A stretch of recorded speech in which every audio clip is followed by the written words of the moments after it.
Hello friends, welcome to Ramnath கூரக்கடை kitchen.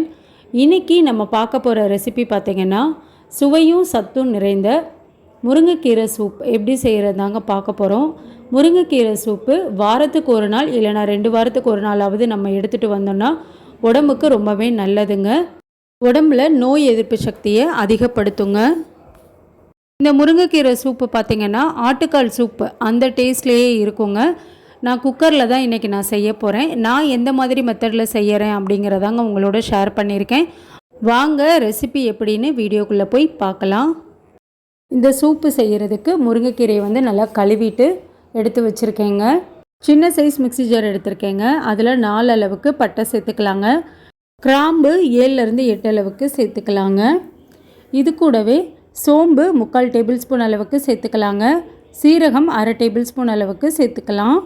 மிளகு 1 table spoon அளவுக்கு சேர்த்துக்கலாங்க. கசகசா 1 டேபிள் ஸ்பூன் அளவுக்கு சேர்த்துக்கலாம். பூண்டு ஒரு 7லேருந்து 8 அளவுக்கு சேர்த்துக்கலாங்க. இப்போ தண்ணி ஃபஸ்ட்டு சேர்க்காமல் நல்லா கொரன்னு அரைச்சி எடுத்துக்கலாங்க. அப்புறம் கொஞ்சமாக தண்ணி சேர்த்து நல்லா நைஸாக அரைச்சி எடுத்துக்கலாங்க. இப்போ அரைச்ச இந்த பேஸ்ட்டை நம்ம ஒரு பவுலில் சேர்த்துக்கலாங்க. பாருங்க, இந்த அளவுக்கு நல்லா நைஸாக அரைச்சி எடுத்துருக்கணுங்க. ஜாரில் 1 டம்ளர் அளவுக்கு மட்டும் தண்ணி சேர்த்துட்டு அதையும் அலசி சேர்த்துக்கலாங்க. இதுதான் முருங்கைக்கீரை சூப்புக்கு நல்லா ஆட்டுக்கால் சூப் அளவுக்கு நல்ல வாசனையும் டேஸ்ட்டும் கொடுக்குங்க. கண்டிப்பாக இந்த மாதிரி ஒரு தடவை ட்ரை பண்ணி பாருங்கள்.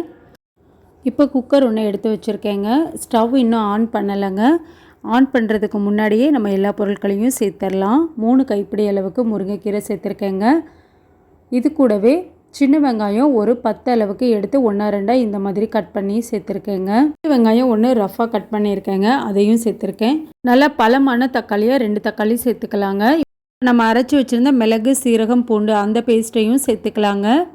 சேர்த்துட்டு இன்றைக்கி நான் சூப்பு 6 பேருக்கு செய்ய போகிறேங்க. அதனால் 6 டம்ளர் தண்ணி நான் சேர்க்குறேங்க. இந்த டம்ளரில் தான் நான் 6 டம்ளர் தண்ணி எடுத்திருக்கேன். 6 கிளாஸ் தண்ணி சேர்த்துக்கலாங்க. தண்ணி சேர்த்தியாச்சுங்க. ஒரு தடவை நல்லா கலந்து விட்டுக்கலாம்.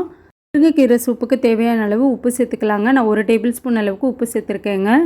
உப்பு சேர்த்துட்டு ஒரு தடவை நல்லா கலந்து கொடுத்துக்கலாங்க. மிதமான தீயில் 2 விசில் மட்டும் வச்சு எடுத்துக்கலாங்க. இப்போ சூப்பு நம்ம காலையில் குடிக்கிறோம் அப்படின்னா நைட்டே இந்த மாதிரி நம்ம 2 விசில் வச்சு எடுத்துட்டு காலையில் கொஞ்சமாக நம்ம எண்ணெய் சேர்த்து சூப்பை தாளிச்சிக்கலாங்க. இப்போ காலையில் நான் ஓப்பன் பண்ணி பார்க்குறேங்க குக்கரை. பாருங்கள், நல்லா நம்ம நைட்டு செஞ்சு வச்சுருந்த முருங்கைக்கீரை சூப்பில் இருக்க எசன்ஸ் எல்லாமே நல்லா சூப்பராக இறங்கிடுச்சுங்க. வாசனையுமே நல்லா கமகமன்னு இருக்குது. முருங்கைக்கீரை சூப்புக்கு நம்ம வடிகட்டி எடுத்துக்கலாங்க. உங்களுக்கு வடிகட்டி எடுக்க வேணாம் அப்படின்னா முருங்கைக்கீரையோடு நீங்கள் சாப்பிட்றீங்கன்னா இதோடையும் இனிமேல் அப்படியே நீங்கள் தாளித்து சேர்த்துக்கலாங்க. நான் இன்றைக்கி நல்லா வடிகட்டி முருங்கைக்கீரையோட சாறை மட்டும் எடுத்திருக்கேங்க. பாருங்கள், இந்த அளவுக்கு நம்மளுக்கு சூப்பு கிடச்சிருக்கு. இனி இந்த சூப்பை நம்ம தாளிச்சிக்கலாங்க. எண்ணெய் அதிகமாக சேர்த்துற வேணாங்க. கடாயில் 2 டீஸ்பூன் அளவுக்கு மட்டும் நான் எண்ணெய் சேர்த்துருக்கேங்க. 1 டீஸ்பூன் அளவுக்கு சோம்பு சேர்த்துக்கிறேங்க. சோம்பு நல்லா பொரிஞ்சதுக்கப்புறம் கொஞ்சமாக கருவேப்பிலை சேர்த்துக்கலாங்க.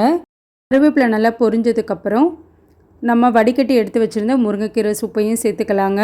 ஒரு கொதி வந்ததுக்கப்புறம் நம்ம அடுப்பை ஆஃப் பண்ணிடலாம். முருங்கைக்கீரை நம்ம வேக வைக்கும் போதே உப்பு சேர்த்துருந்தாங்க. அதனால் உப்பு நான் இப்போ சேர்க்கலை. நீங்கள் இந்த ஸ்டேஜில் உப்பு செக் பண்ணிக்கோங்க. தேவைப்பட்டால் கொஞ்சமாக சேர்த்துக்கோங்க. இப்போ நல்ல ஒரு கொதி இந்த மாதிரி வந்துருச்சுங்க. அவ்வளோதாங்க. இதுக்கு மேலே நம்ம ரொம்ப நேரம் கொதிக்க வைக்க வேண்டாம். ரொம்பவே ஆரோக்கியமான முருங்கைக்கீரை சூப்பு நல்ல சூப்பரான ஒரு டேஸ்ட்டில் ரெடி பண்ணியாச்சுங்க.